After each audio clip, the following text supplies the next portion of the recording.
This evening, we will hear from traditional owners, scientists, industry leaders, and conservationists as we explore what a positive future for Western Australia's sandalwood could look like. For those of you who don't know me, my name is Claire Greenwell, and I'm the Citizen Science Manager at the Conservation Council. I'm delighted this evening to be your MC. So it is a great privilege to be meeting here tonight on Whadjuk, and tonight I pay my respects to elders past, present and emerging. I acknowledge the enduring culture and connection of the First Nations people to the country that we meet on here today and through Western Australia. It is a privilege to be sustained by the same country that they have cared for since time immemorial. Unfortunately, Aunty Liz Hayden was going to be welcoming us to country tonight is unwell, so she won't be able to obviously be here. But she has asked me to acknowledge today's solidarity action for Cassius.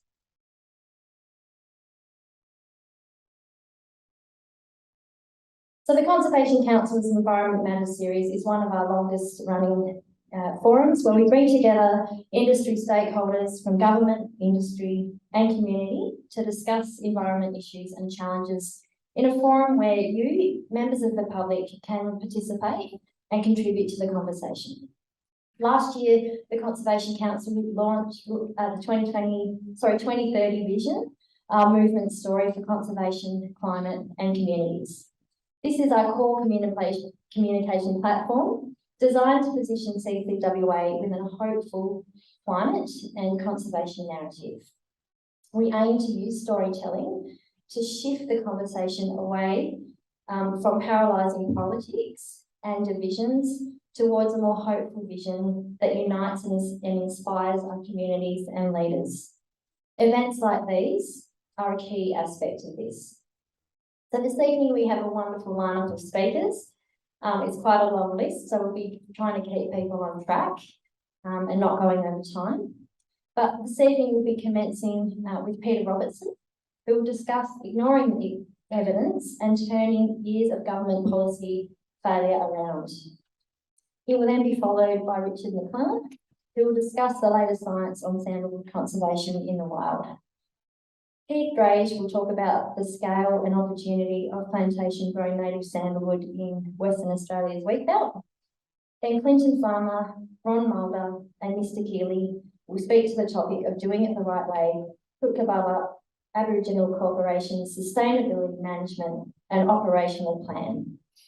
We'll then hear from Dr. Fran Stanley from DVCA, and she will speak about the progress of the Biodiversity Management Program for sandalwood. And finally, Ashley Bell will speak about sandalwood as a cultural asset on Badimaya Yamaji country. We will then conclude the session by having a Q&A, and this will be an opportunity for you to ask a question to one or all of the panel members. While this is happening, you'll notice at the front, Nita from Tuna Blue facilitation. She'll be happily scribbling away, turning everything discussed here this evening into fabulous and easy to understand images. So before we begin, just a little housekeeping. So firstly, if you need to use the bathrooms, they're just on the other side of the foyer. And if there is an emergency, we'll be directed by a floor warden out onto the street, the nearest entrance, and our muster point is just outside on Francis Street. And I'd just like to ask you now just to take an opportunity to check your phones are either turned off or on silent.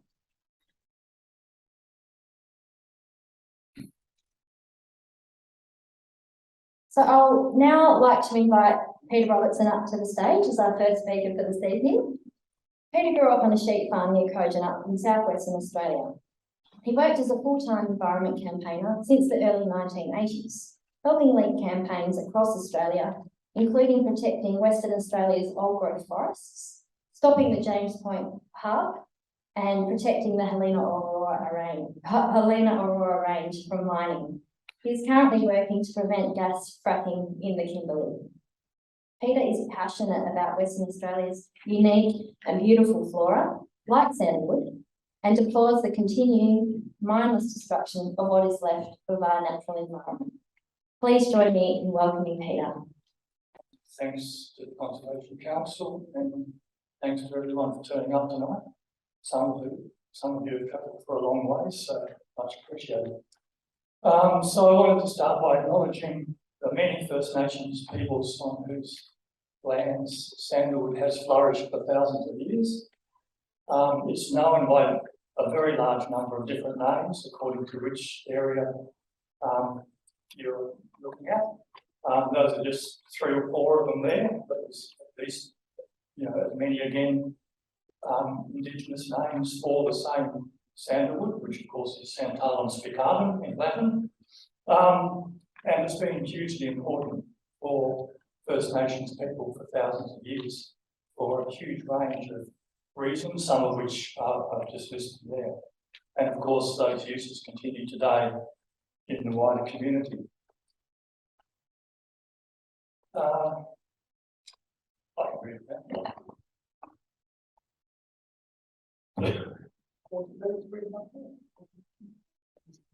Hard to say.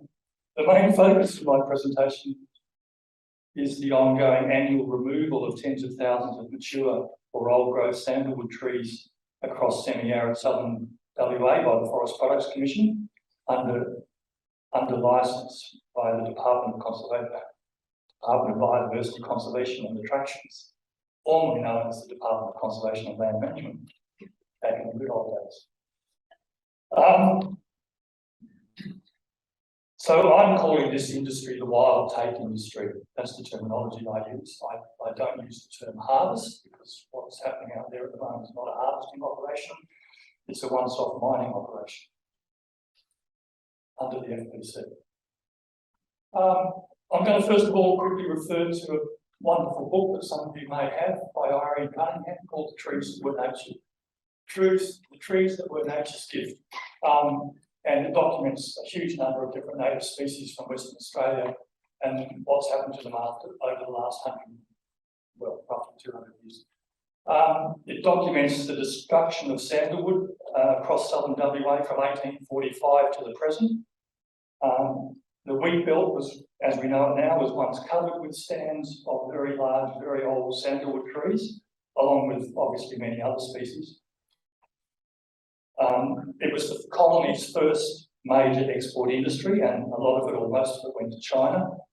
Quite ironic.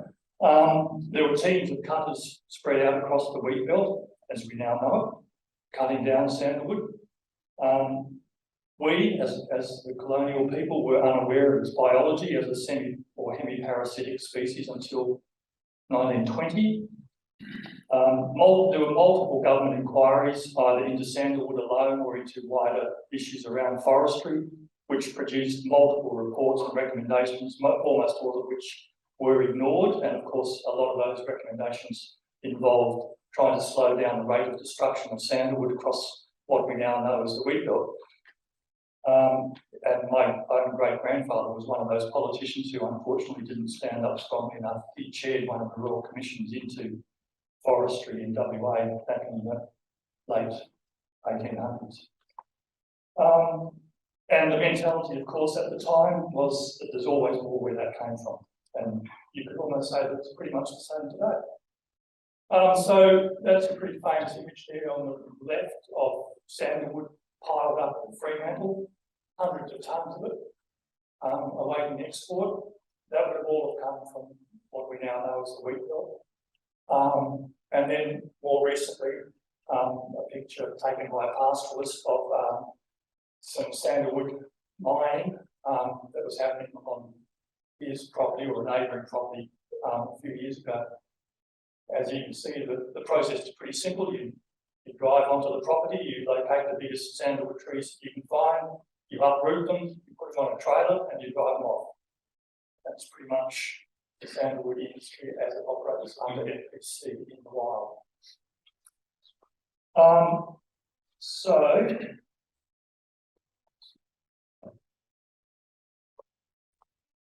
So just to quickly explain how the industry operates, the current wild take operates under the Sandalwood order. This is very hard.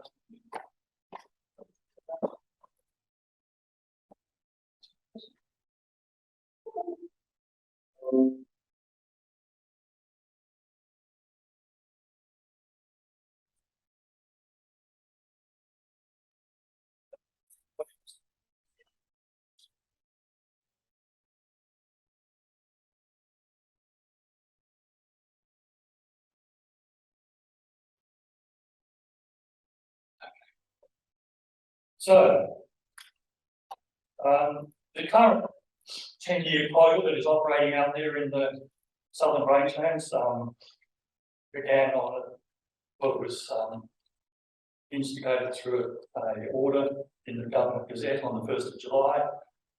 It commenced in 2016 and runs for 10 years through to the end of 2026. It doesn't have to, that's just, you know, how it's written at the moment. It could be changed by the government if it chose to. The order allows up to 2,500 tonnes in a single financial year, of which up to 1,250 tonnes may be living green sandalwood. So the FPC has the lion's share of that allocation, around about or up to 2,000 tonnes of green and dead wild sandalwood. And the other 500 tonnes is currently allocated towards First Nations companies that are working in the sandalwood sector now. According to the FPC annual report for the last financial year, the target was 2,000 tonnes of wild sandalwood. The actual take was 725 tonnes of dead and 758 tonnes of green, which is obviously under the allowable take, and there's obviously a variety of reasons why the actual take was less than the allowable. And interestingly, as per usual, the FPC made a small profit from this sandalwood mining, which, just as a reference point, the profit that they've generated for the last financial year constitutes 0.0006% of WA's gross state product, which was $361 billion in 2021. So economically, it's a minuscule industry, but it does a lot of damage. So those are the three regions that the FPC has designated for its wild sandalwood mining operations. How it operates, there's an annual licence from the DBCA, the Department of Biodiversity Conservation and Attractions. As I say, the lion's share of the licensed allowable take goes to the FPC. FPC contractors then go out and pull up the sandalwood trees. There's approximately 35,000 mature or old growth sandalwood trees uprooted each year for the FPC, and these trees are anything from 50 or 100 to 300 plus years old. I don't think anyone really knows just how old they do grow, but they're very, very slow growing, and it's likely that they are extremely old, the biggest and oldest of them. There's no KPI, key performance indicator for actual recruitment, only average seedlings established, and that's very important. There's no seedling monitoring beyond the first couple of years, so no one really knows how many of the seedlings that are planted or are established actually make it through the critical first 3 or 4 years. And the wild sandalwood is the only commodity that the Forest Products Commission actually makes a profit on. As some of you would be aware, every year they make a loss on their native forest logging operations, which thankfully are coming to an end soon. And they also make a loss on their blue gum pine plantation business as well. So sandalwood is their little money pot. The last 10 wasted years, 2012, 2014, there was a parliamentary inquiry which said, unsurprisingly, that the current rate of extraction is not sustainable and could lead to the resource ultimately being wiped out across the state. And that was a Liberal Party majority parliamentary inquiry that came to that conclusion. In 2015, the then Environment Minister Albert Jacob presented the new 10-year wild sandalwood quota, which, as I said before, expires at 31st of December 2026. And there was a slight reduction, 17% reduction from the previous 10-year allowable take. In January 2016, the Wilderness Society that I was working for at the time referred the proposed next 10-year quota to the EPA for assessment. Unfortunately, they declined. They refused to carry out an assessment, and they accepted what I would describe as the empty assurances from the FPC as to how they would better look after the species in the future. And only just in the last day or two, the biodiversity conservation program that was promised by DVCA and FPC in 2016, and which we were told would take 6 to 12 months to produce. 6 years later, that has just been launched, and Fran is here to talk about that process. So thank you, Fran, for coming up. There is no plantation transition strategy as promised either. Recently, the species was listed internationally as threatened under the IUCN Red List, and it's also been nominated for endangered species listing under the WA Biodiversity Conservation Act. The current government policy is basically to kick the can down the road. There have been some recent concessions from the NPC to First Nations groups, which is great. And DVCA is looking at changing the current wild take quota after 2026, in other words, another 4 years of business as usual. Clearly, this cannot be allowed to happen. We cannot have another 4 years of this pillage of the wild sandalwood. The DVCA needs to tell FPC that there's not going to get any new annual licence quotas beyond the next licence, and that should be it as far as the FPC is concerned, and they should exit the sandalwood industry, in my opinion, certainly in terms of the wild sandalwood industry. They've got 6,000 hectares of plantation sandalwood, and they should focus on that. And then any future allocation of sandalwood from the wild should only go to Aboriginal owned and operated enterprises. And I'll leave you with what you can do. And thank you again to the Conservation Council and to all of you for coming.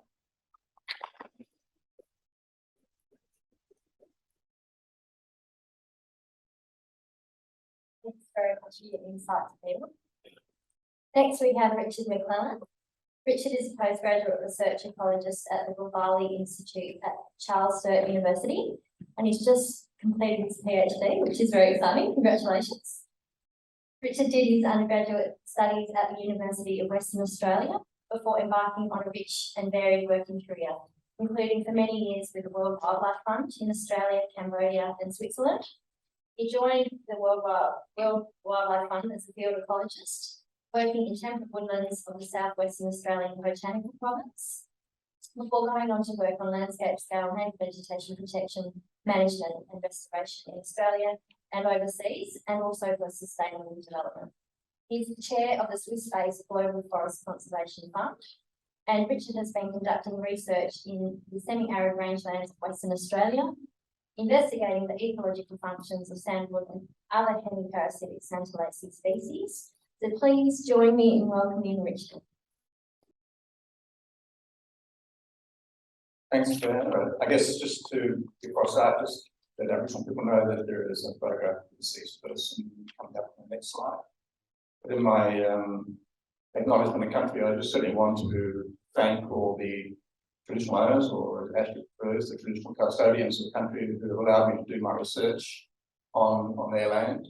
I really want to particularly acknowledge Nick over in the bottom right. Nick is a Mulder elder who's recently passed, but Nick was passionate about the environment, passionate about sandalwood, and he was a songman and a visionary, and he had a real affinity with country, and it's a North American Indian quote. It's the sort of thing that Nick would come out with all the time.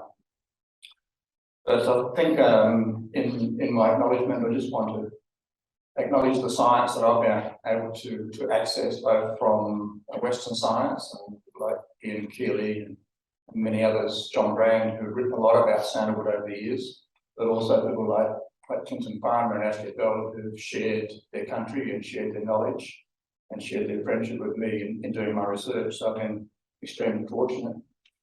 I just finished my PhD, as Claire mentioned. I've been looking at the ecological value of sandalwood in the wild, and just seeing what fauna in particular are associated with sandalwood communities and what they use sandalwood for. And I spent about 4 years now looking at sandalwood. I had about 6 months in the fields, but over 2 years, and about 2 million camera trap images and many hours of time observations just looking at sandalwood and sandalwood communities and the fauna that's interacting with them. And I haven't published this data yet, but pretty much what I found, I recorded about 123, 125 different vertebrate species, and they're mainly using sandalwood trees for foraging, and not actually consuming the foliage or the fruit or the seeds, but actually consuming all the insects that come into the amazing micro systems that sandalwood trees and other parasites produce in the rangelands. For those who don't know, it's Australian sandalwood, Santalus beccatum, and the biggest population of it has been across Western Australia, but it certainly extends into South Australia. And as Peter mentioned, it used to be one of the most popular trees or common trees in the wheatbelt, and it was completely decimated from there, certainly by about the 1890s. Robert Bannister walked from Perth to Albany in 1831, and he recorded the most common tree he saw along that way was the nut tree. But it's certainly a threatened species. It's a lowercase threatened species. It's not listed as a threatened species in Western Australia, but it is heavily threatened by a whole range of key threats.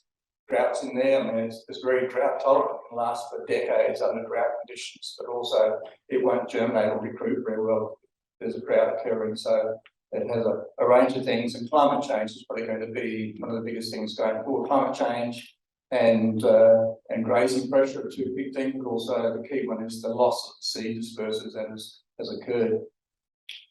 You can see I wrote a paper in the Rangeland Journal talking about what's been happening with sandalwood over time, and a lot of this comes from that. Since I started that, it's been listed as a vulnerable threatened species by the IUCN when it was registered in December, and it's been listed as a vulnerable threatened species in South Australia for quite a while. It was heavily harvested between 1925 and 1941 when they stopped harvesting, and there's probably around estimated about 5,000 trees left in South Australia, and they're really under pressure from climate change and those other threats I mentioned. It's listed as vulnerable by IUCN and vulnerable in South Australia, but South Australia is considering elevating it up to endangered as it moves towards becoming extinct in the wild, which almost is certainly going to happen. This is the amount of harvest that has happened to sandalwood since 1845, and it peaked in 1920s, about 100 years ago. Around about 15,000 tonnes, 14,500 tonnes were harvested that year. And all of that adds up to millions of trees. And in terms of ecology, millions of trees have been selectively pulled out of all those ecosystems. So it's like going in and just taking out the hammerhead sharks or just taking out the wolves. And it has a real impact on the ecology of those communities. And those slides that you saw from Peter, you would have seen a lot of them before, but there were mountains of sandalwood on railway sidings and at the ports as they built up and got to that peak in the 1920s. And the cumulative impact of all of that and natural mortality, this is an image from the current sandalwood harvesting proposal for 2016 to 2026 from the FBC, and you'll see that the amount of natural mortality combined with the amount of harvesting has a trajectory that will have sandalwood disappearing by about 2070 probably in instances in their supply areas in the northeast and in the goldfields.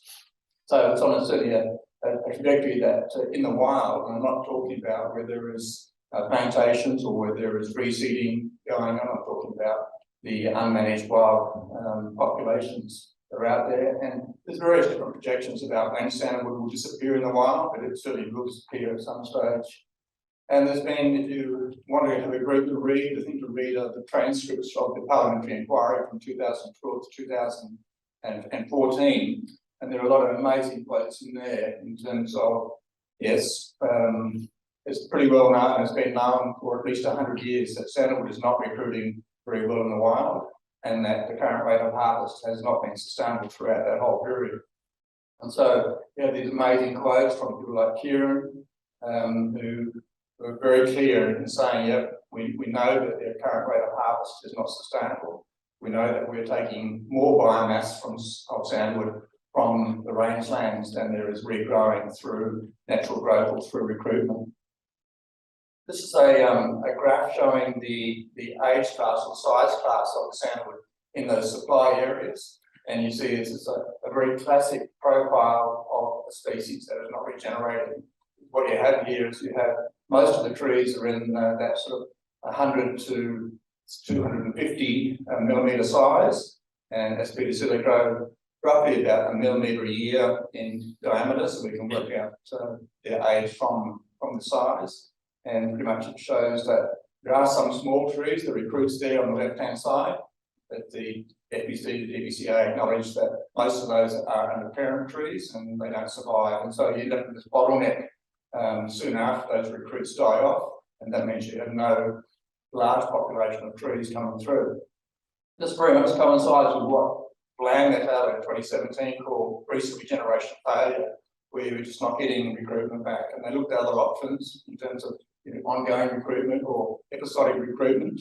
And this profile, very, very familiar to anyone who knows about old growth trees now across the world, are in a real critical stage, especially those that have large fruit like sandalwood does and relies on birds or mammals to disperse the seed, which have since disappeared. And so the analysis of that from DBCA is that, yeah, we have this amazing bottleneck of trees, and we just don't have a number of trees that are going to come through and be available for harvest in the future. And I think this quote came out from the FBC in his parliamentary inquiry where the population is facing collapse. And from all of my reading now, there's no other conclusion that can be made other than the fact that we'll probably end up with a lack of trees in the future in the wild, and so therefore the industry, whether it likes or not, will need to transition across to plantations as a source. Unfortunately, in the meantime, the ecological value of sandalwood will disappear as all those trees disappear as well. And so the WA government in their final report said that they acknowledge that will probably come a time when we know wild sandalwood for harvest, and because of the trees that are being reseeded under Operation Whirly, the length of time that they will take to regenerate means that it could be 100 years where there will be no sandalwood trees available to be harvested from the wild. So quite an amazing admission, considering that after this parliamentary inquiry, they reduced the sandalwood harvest from the quota from 2,500 tonnes on a 3,000 tonnes down to 2,500. I suspect that 2,500 is still way above what was the sustainable rate. So that was kind of my surge up from my PhD, and I then decided to ground truth it and go and look at some sandalwood populations myself.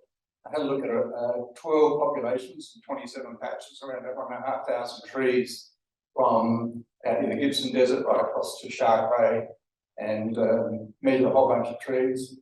Had a whole bunch of people involved in assisting me, and it was just quite an amazing 7-week trip from one end of the transit to the other. And we measured all these trees, and basically we ended up with a very similar profile of that the FBC got in their supply areas. Most of the trees were in that 100 to 300-year-old age group, and there were a small number of recruits. But once again, unfortunately, most of them were under parent trees, and so we have a fairly uncertain future.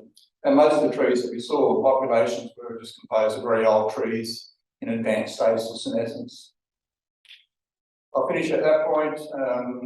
I'd love to talk about a bit more about the ecology and about the microclimate values of sandalwood.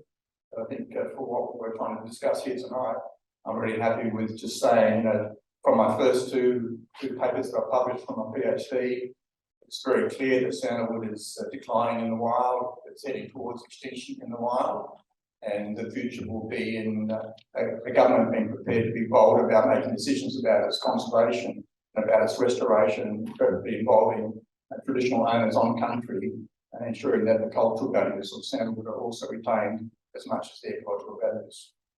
Thank you very much.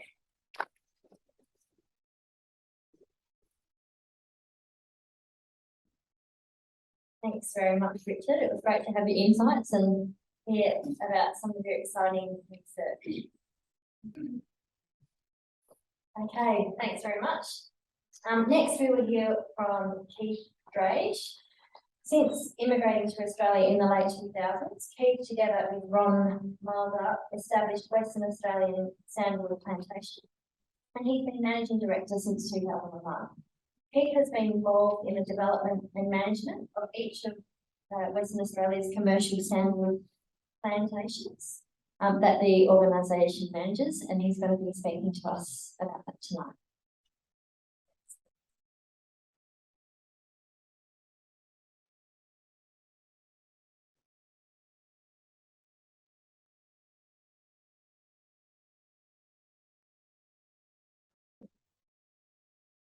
Good evening, everyone, and thank you CCWA for the opportunity to speak with you today.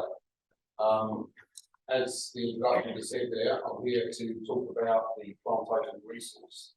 Rob and I have been working with our team over 20 years to establish a significant resource in the wheatbelt ourselves and work alongside others. And we're going to talk and focus really here about the commercial opportunity of plantation wood to dovetail in and ultimately replace the FBC harvest and work and supplement an indigenous state. So I'm not going to spend long on this slide, so I think you've all seen it.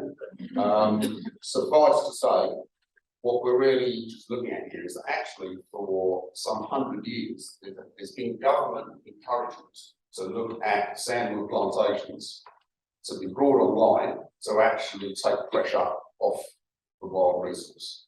So I've just picked three obvious markers here, if you like. The one at the top in 1921, Keally, who's with us today, his management plan in 91, also very much discussing the need to look at commercial plantations. And Kim Charles in 2008 had a strategy plan that outlined and actually articulated very well the interface between government support and government development to bring in private investment into the commercial space.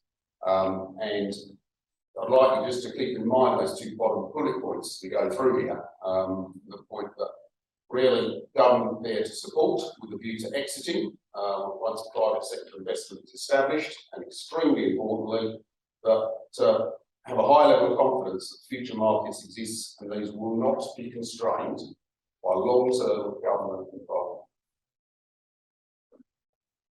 Sorry.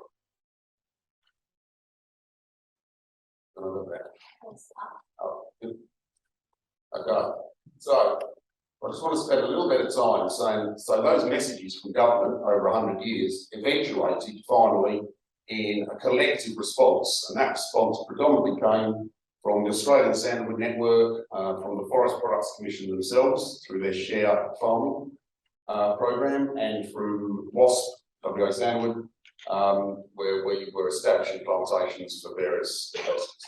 So you can see there that over a period of 2000 to 2008, there was a real kind of takeoff of establishment. So that's hectares per year, you can see it established there.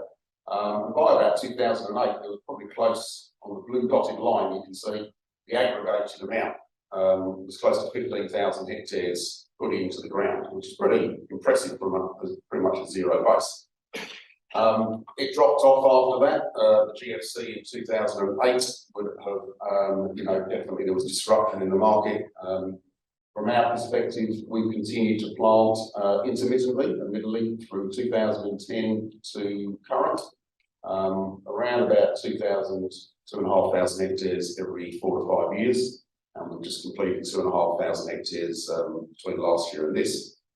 So there's plenty of wood in the ground growing. The question is, how does that map across to a ready resource?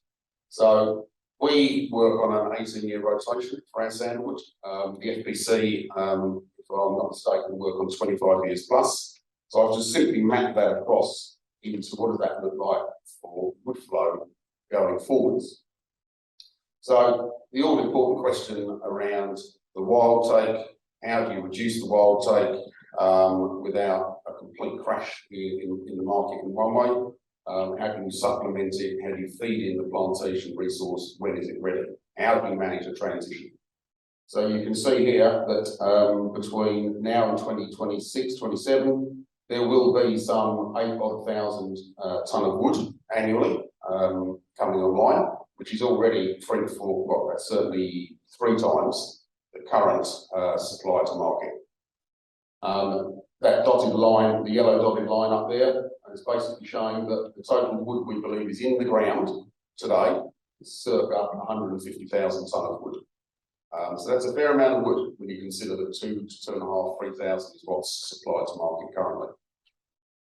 So then the question, of course, is, well, you don't want to completely oversupply a market. You don't want to set up people to fail, because you supply that type of volume into a market, there's no point in any traditional owner, any plantation owner, or anybody else going investing in their business to harvest sandalwood if the price is going to crash and, as I say, you're set up for failure.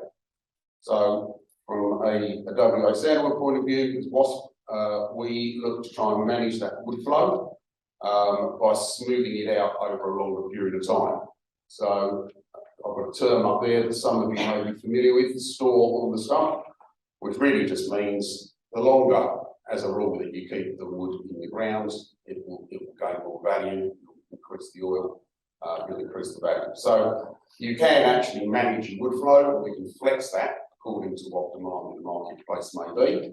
But really what I'm saying there is pretty much, what's it, I think since 2006 or 7, you know, we will be able to supply 6,000 tonne of wood every year just from our own supply chain for the next 20 years, even if we never plant another tree.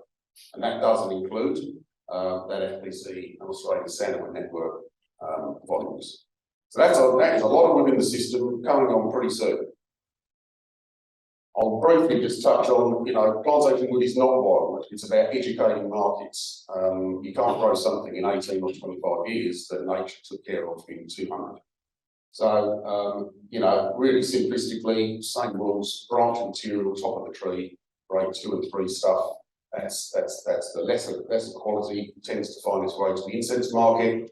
You come down the, I'll use my light so you come down the tree and you get higher value, higher oil content, and that goes off for oil distillation, use in fine fragrance products. And in what is probably the only collaboration I can truly mention at this point in time, the Australian Sandalwood Network and WA and WASP worked together to come up with an industry grading standard for plantation wood, which we then took to the FPC, who have actually endorsed that as well. So we do have collectively, as a growers group, if I can call it that, a grading system for plantation wood that is based on the percentage of hardwood, which is to say that is the driver of values. So that's important because it means we can represent standardisation to the whole marketplace. It supports growers entering into the market, and it allows people to really understand the product they're receiving. So I'm just going to deal with one kind of myth that I hear all the time, which is you can't grow plantation sandalwood and get a return in less than 25 years, which categorically is not true. Ron and I have been harvesting sandalwood with the team out on a things program for the last 6 years. That is 12 to 14-year-old wood, and the grade 1 butt and grade 1 log in that distilled an oil that is sold into fine fragrance and has been for the last 5 years at an ISO standard. I'm not saying it's the best wood. I'm not saying it wouldn't get better the longer you leave it in, but I am saying you can make a commercial return before 25 years. And so right now we are selling into global markets, Asia, Europe, North America. Those markets are taking our wood products and our oil products. They have been for a considerable amount of time. They're getting more and more educated on it. They love the renewable aspect of it. You know, yes, there's other target markets, of course, we're looking at, but plantation wood really is in the system. So again, it's a bit of a misnomer if you hear that, you know, the time's not here yet, if the transition can't happen yet. Simply not true. So I'll just dwell on, don't get too frightened by this slide, but I'll just step through it because it says a lot of important things. I presented this to a couple of ministers in 2020 with a view to try and really convey what was going on with the wild harvest, the inventory build-up of wild sandalwood, what the market needs and wants, and the oncoming plantation supply. So back here, 2020, there was the 2,500 wild harvest take. There was a big chunk of inventory just sitting in the factory doing nothing. And that's because the demand is sitting roughly at, you know, a little under 2,000 tonne a year. That's the demand for wild sandalwood at existing market levels. So why are you harvesting 2,500 tonne? And why are you sitting there with a factory with another 1,000+ tonne? So this was about talking about a deliberate reduction in the wild harvest over a period of time. So that's what we talked to ministers about. I am pleased to say that they did actually listen to that, and in 21-22 there was a reduction. So when you saw those numbers earlier, a reduced harvest.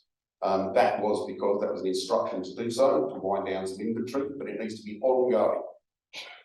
We really got to get to a point way before 2026 where that wild harvest is reduced, it's transitioned across to Indigenous stewardship and custodianship, and that plantation resource can come online in an orderly manner. So in conclusion, can't quite read from there, so I'll do it from here. So government policy has indeed encouraged certified, traceable, renewable resource plantation wood, which is here. There needs to be an orderly reduction of the FBC harvest, but they've got to be talking to us. We've got to work together. There's a collaboration to be had between government, FBC, industry, environment, traditional owners. We are strongly of the view that the FBC's for-profit model is no longer fit for purpose. They are a competitor in the marketplace, run as a business. They should be an enabler. They should be a facilitator. So we would absolutely call for the removal of FBC as a competitor in the market, and for a change in mindset, and to come on board and actually work with industry to manage through this transition. And the future is that Aboriginal wildwood take with the plantation wood model. And we all do that, and we end up in a place which is a win for the environment, it's a win for traditional owners, it's obviously a win for the plantation industry, but it's a win for government, because job done. You actually manage to achieve what you set out to do by encouraging investment in plantations. So they need to embrace it, facilitate it, step back and regulate it. Thank you.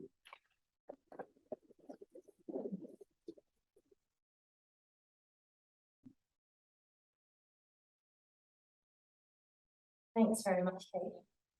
Next up, we will hear from Clinton Farmer, Ron Mulder, and Mr. Keally. It's great to have you all here this evening, and I'll just give a brief introduction to each of these speakers so they can get on to their talk. The Clinton manages and operates the Kutkabbuba Aboriginal Corporation's Indigenous Marshu harvesting enterprise.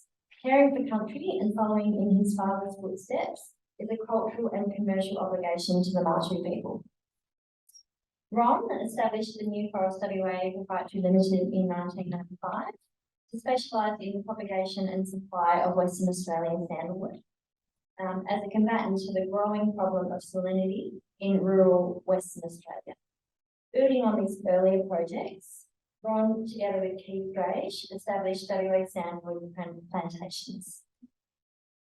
And Mr. Keally is a Bachelor of Science graduate in forestry from the Australian National University.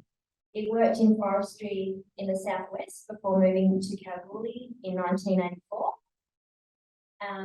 to work for the Forest Department. Mr. Keally is known as an expert bushman with an extensive knowledge of the rangelands, outback, and the deserts of Western Australian goldfields. He is an expert on sandalwood matters, having been involved in all aspects of sandalwood since 1982. Mr. Keally was awarded an Order of Australia Medal in January 2017 for services to conservation and the environment of Western Australia, his many community activities and working with Aboriginal communities. And I'd like to welcome you all to the stage now. Yeah, just wanted to acknowledge for the continuing activity of Noongar people that are there. And just want to thank the CCWA for allowing us to present today. Doing it the right way, harvesting sandalwood sustainably.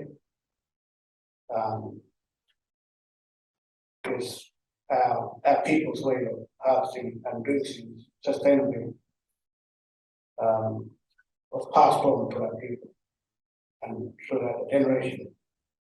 And my father taught me all these values of all this stuff, so that we can continue to have some in the future, you know, and not to have our existence.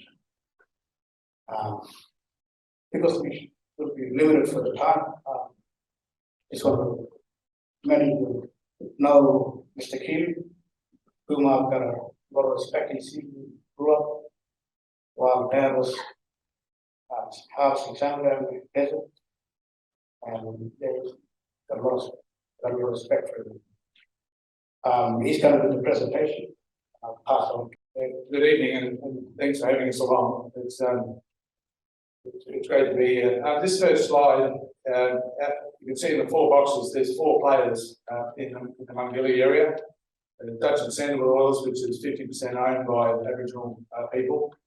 The Cape Farmer Dutch Foundation, that both Dutch and Sandalwood Oils and also the Kutkabbuba Aboriginal Corporation pay stipend into the foundation, as supports the ongoing involvement of Aboriginal people in Sandalwood throughout the state. And we have some of the Dutch and the foundation people here tonight, and also NNR is the other native title holders, and they receive royalties from Kutkabbuba Aboriginal Corporation, who actually does the Sandalwood harvesting on their behalf. So it's a 4-way arrangement, all integrated, and all about looking after caring for the country. Oops.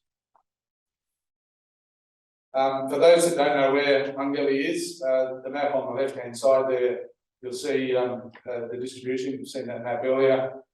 There's 2 stars on that map. The red star is the Mungilli area.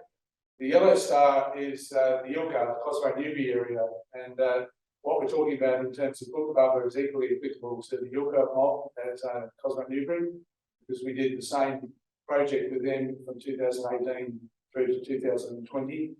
And so both those areas fit into this doing it the right way story we're doing tonight.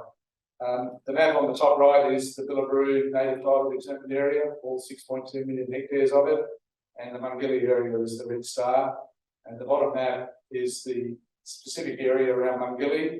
The purple areas are a sandalwood harvesting lease that is subleased to the Kutkabbuba Aboriginal Corporation, along with the hatched area in the middle, which is an Aboriginal reserve. And that's about a bit over 500,000 hectares all up.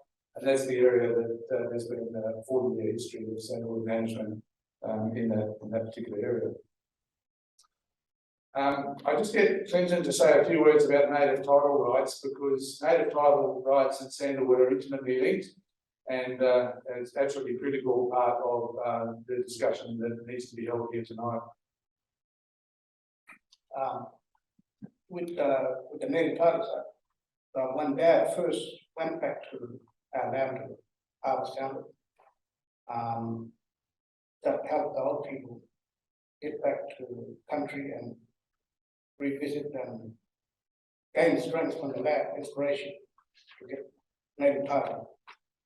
And there was a lot of hard work that was put into it from our old people, and a lot of them all passed on now. And we wouldn't have got to where we are now without the old people. And That's why we want to continue to stay on the land, benefit from our resource. We've out before half for native title. And yeah, so that we can continue to care for the land and have people can continue to heal on country and look after country. I won't read through the slide, you can see it up there, and I'm sure it'll be online somewhere afterwards, but there's a couple of key points. Is that native title rights that have been granted to the Gulbali people includes the access to take for any purpose the resources of the determination area. And that includes Sandalwood, and it includes commercial activities associated with Sandalwood.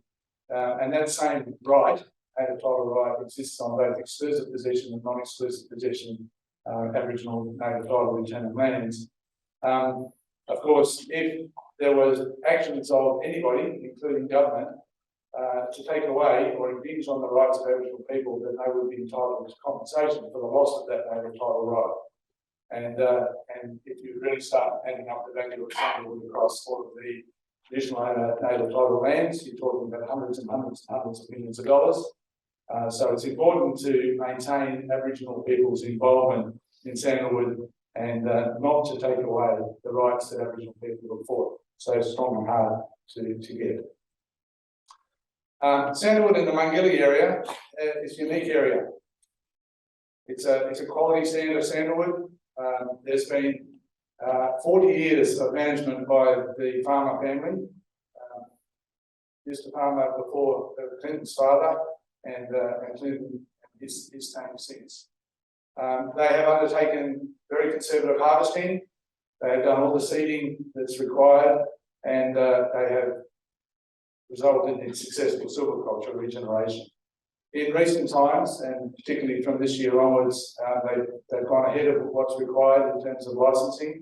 They have done a full resource level inventory, and they've developed a sustainability and operational plan for their operations and built all the commitments, ongoing commitments into that.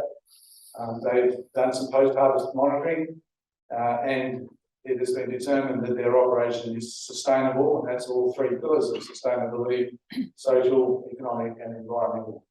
And we'll show you some of that today. I could talk for hours about the work that we've done out there.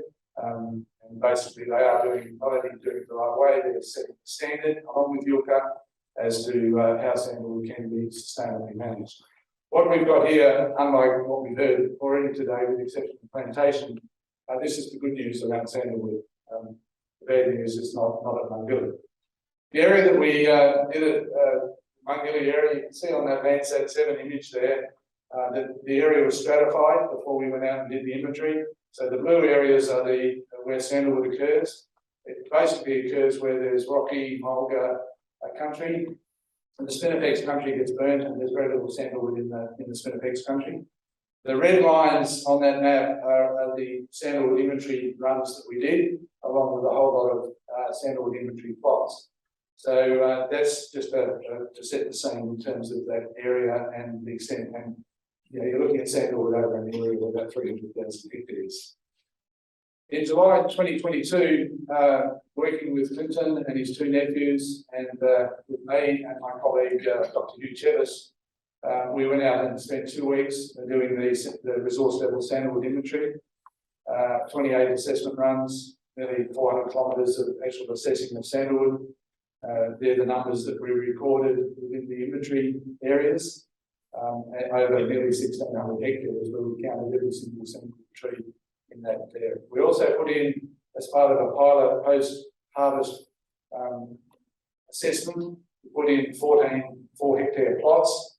They were walked, and all the Sandalwood counted and measured. And Dr. Chevis and I are presently writing up the results of that for the people that funded the work. And you can see the numbers that we counted, the Sandalwood that we counted within the plots. What we discovered was both in the inventory and also in the post-harvest assessment plots was a excellent post-harvest regeneration. Similar to the graphs you've seen earlier, there was 3 main zones in the inventory. lot 360, lot 361 and the Mungilli Reserve. Mungilli Reserve has been harvested in the past. That's where most of the harvesting has been done. Location lot 360 is currently being harvested and lot 361 has very small amounts of harvesting. Sandalwood stocking varies a lot. That's a function of different vegetation, landforms, harvesting history and the silviculture or the seeding that occurred across those areas over the last 40 years. And changing licensing conditions. In the early days, there was an obligation to harvest sandalwood and that was about it.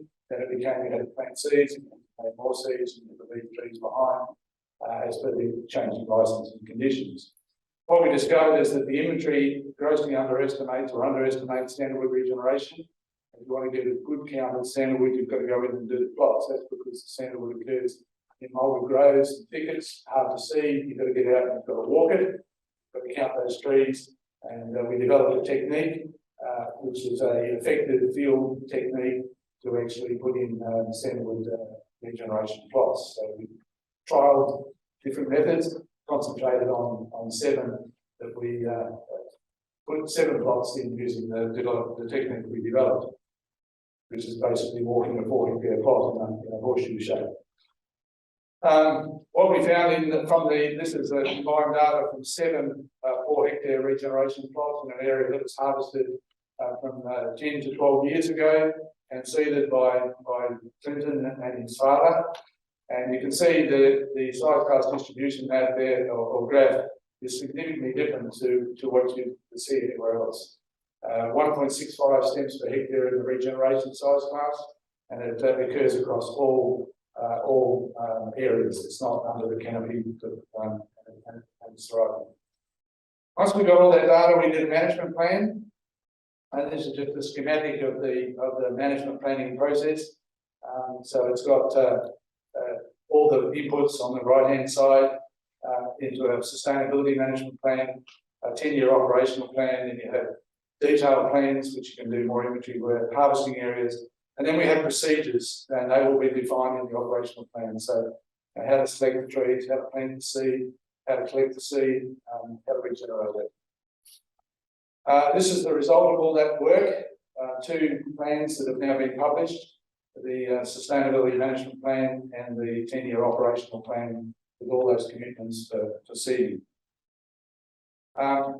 It has been covered, there are threats to sandalwood in the Mungilli area, particularly fire and camel grazing. The point that needs to be made is that you cannot just lock sandalwood up and hope that it's going to survive. It needs active management because of those threatening processes. It needs on-country work and it needs income. It needs resources to do that work. You can't expect rangers to go out there and work for nothing. You've got to pay them to do that work. These are some numbers from the harvesting that is done out at Mungilli. The work that Clinton does, he harvests about 2,400 trees a year and about 4,000 dead. And at the moment, he's planting 20 trees for every green and 20 trees for every dead. And that's about 250,000 seeds a year, or 650 kilograms. In the last few years, Clinton's planted over 1.5 tonnes of sandalwood seed just as a result of his operation. That's why we've got that good region. This is just a summary. The work for the rangers, income, loyalty, community.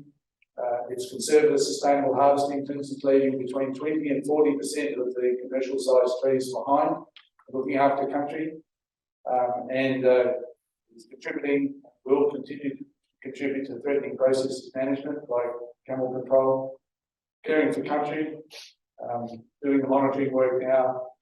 There's conservation through reservation. 30% of one area has been reserved as a non-harvesting area. So conservation through reservation. Of course, it's got a long-term vision to support all of this. So it is being done the right way. A quick question. Can I have a show of hands to anyone that's actually planted sandalwood seed? Say more than a handful. Anyone planted more than a handful of sandalwood seed?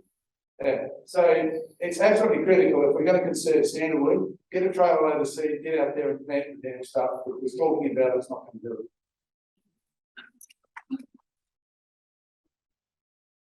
Thank you very much for your insights. That was fascinating. I'd now like to welcome Dr. Fran Stanley. Fran is the Executive Director of the Conservation and Ecosystem Management within the Department of Biodiversity, Conservation and Attractions. She holds biological science degrees and has been involved in a wide range of programs while working for the department, from island reserves management and marine park planning to portfolio and leadership roles.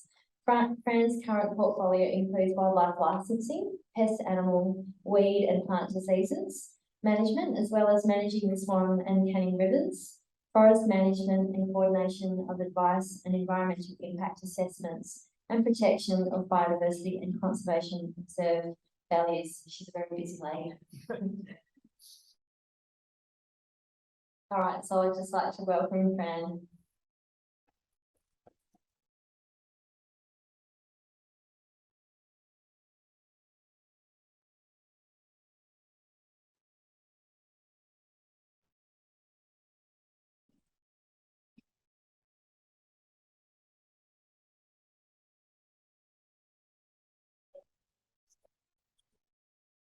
Good evening, everyone, and thank you for the invitation to speak tonight.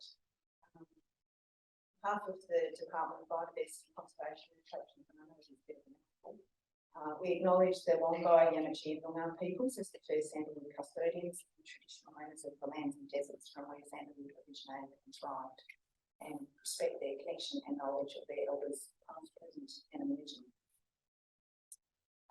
So obviously a slightly different topic or part of the topic to what we've been talking about so far. We have just opened the Sandalwood Biodiversity Management Program for public comment. It's a 6-week public comment period. So I just want to outline what that involves and what's in the program tonight. So a biodiversity management program is prepared under the Biodiversity Conservation Act. And it provides for conservation, protection and management of native species that are not threatened. It can only refer to biodiversity matters, and under the Act, the program itself can't consider matters such as industry management, heritage or economic returns. The plan deals with the ecologically sustainable use as defined in the Basic Act of the native species. In preparing the plan, we can consult with any personal body likely to be affected in a material way, which is why we have the plan out for public comment at the moment. And ultimately, once the biodiversity management program has been finalised, it is approved by the Minister for Environment, and then it must be reviewed within 5 years of coming into effect. So for Sandalwood specifically, the purpose of the BMP is to provide for the conservation, protection and management of wild. It also aims to stabilise wild populations through ecologically sustainable use principles and manage wild sandalwood on both Crown and private lands across WA. With respect to the BMP itself, it does not apply to plantation sandalwood or other santalum species, and public authorities, i.e. government and local government entities, have to have regard to the BMP if they're performing functions that are relevant to them. There's 5 objectives in the biodiversity management program, and each has strategies and management actions underneath it. Overall, again, that framework is to conserve, maintain or re-establish self-sustaining sandalwood ecosystems, and also to provide for ecologically sustainable use. The first objective is around managing the take of sandalwood from the wild using those ecologically sustainable principles. And under that, part of the BMP, we're aiming to protect and manage sandalwood populations in the conservation reserve system. And there's around, sorry, I've got a percentage here, but it's a number of hectares. So there's around 173,000 hectares across which sandalwood occurs, and it's dispersed across that area. Around 19,000 of that is in lands that we manage, including nature reserves, national parks, conservation parks, state forest. So those areas are managed for conservation, and harvest of sandalwood is not permitted in those areas. The other element to that objective is around reviewing and potentially revising the lawful take quantities. So that is the quota that a couple of people have already referred to tonight. The second objective is around managing the threats to Sandalwood, and a couple of the other speakers have mentioned some of those threats already.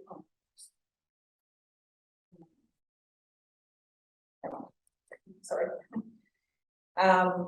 So yes, there are a series of threats currently that Sandalwood faces in the wild, and they're listed on the slide there. To read them out. A key one of those is climate change. So rainfall patterns are changing across the distribution of Sandalwood, which is impacting in some areas on regeneration in the wild, and also grazing by feral herbivores.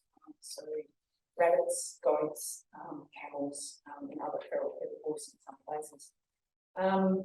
Unlawful Sandalwood take, trafficking, theft, whatever term you want to use, is also still an issue, and that has to do with the value of Sandalwood.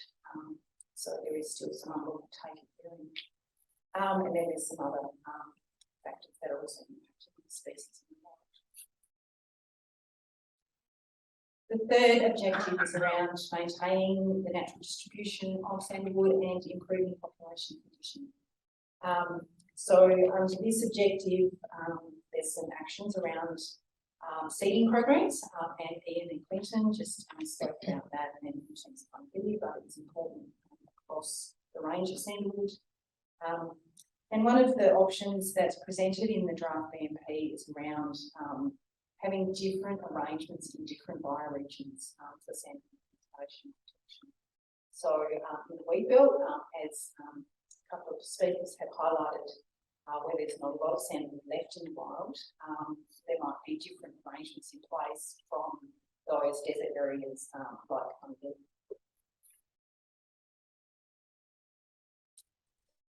The fourth objective in the draft BMP is around acquiring more knowledge, so better understanding the species, and by better understanding its ecology and needs, we can manage it better and maintain it in the wild.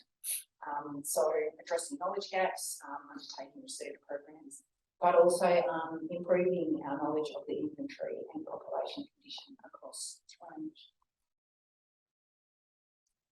And the final objective is around engagement, implementation and review of the program. We are keen to collaborate across the range of stakeholders that are involved in Sandalwood, traditional owners, the range of stakeholders and the broader community. As I outlined earlier, a BMP has to be reviewed in 5 years coming into forth, and so there's some information in the draft BMP around what that might look like. Oops. So, Chris, I'm gone. This slide might be a little bit redundant now because I think Richard's already touched on this. But as he mentioned, there has been a nomination to list Sandalwood as a threatened species made to the WA government. Because the species occurs also in South Australia, under the national arrangements that are in place, that nomination has been referred to the Commonwealth Government. And on the 1st of October, they put Sandalwood on their priority assessments. However, they have provided 2 years for the assessment to be completed. It may not take that long, but that's what they provided through the Commonwealth Threatened Species Scientific Committee. That process includes multiple consultation stages, both with the WA government, South Australian government, and with the broader community. Having said that, the threatened species nomination itself and the process that will go through is to the biodiversity management program itself. So we can proceed with the BMP without needing to wait for the threatened species nomination to be finalised. However, if the species is listed, then that may well change the management of Sandalwood. And just finally, as I said, the BMP is open to public comment 6 weeks until the 9th of December. It's available for download on our website, and there's some information on the website for government submission, including an online submission form. And there's an email there if you want to get in touch with us, have questions about the BNP. Thank you very much.